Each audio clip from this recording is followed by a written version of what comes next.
एक दिन गौतम बुद्ध ने एक दुखी व्यक्ति को देखा।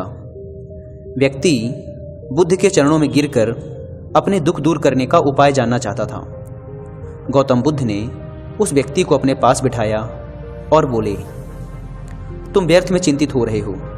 सुख दुख हमेशा नहीं रहते। मैं तुम्हें एक कथा सुनाता हूँ, ध्यान से सुनो। किसी नगर में एक सेठ रहता था। वह बड़ा ही उदार और परोपकारी था। उसके दरवाजे पर जो भी आता था वह उसे खाली हाथ नहीं जाने देता था और दिल खोलकर उसकी मदद करता था। एक दिन उसके यहाँ एक आदमी आया। उसके हाथ में एक पर्चा था जिसे वह बेचना चाहता था। उसके पर्चे पर लिखा था, सदा ना रहे।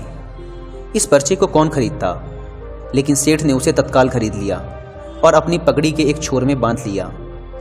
नगर के कुछ लोग सेठ से ईर्ष्या करते थे। उन्होंने एक दिन राजा के पास जाकर उसकी शिकायत की, जिससे राजा ने सेठ को पकड़वाकर जेल में डलवा दिया। जेल में काफ़ी दिन निकल गए।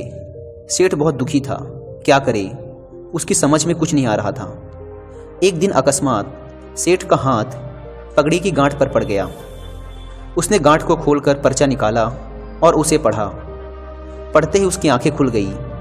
उसने मन ही मन कहा, अरे तो दुख की बात क्या है। जब सुख के दिन सदा ना रहे तो दुख के दिन भी सदा ना रहेंगे।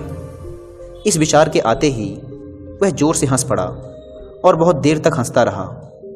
जब चौकीदार ने उसकी हंसी सुनी तो उसे लगा सेठ मारे दुख के पागल हो गया है।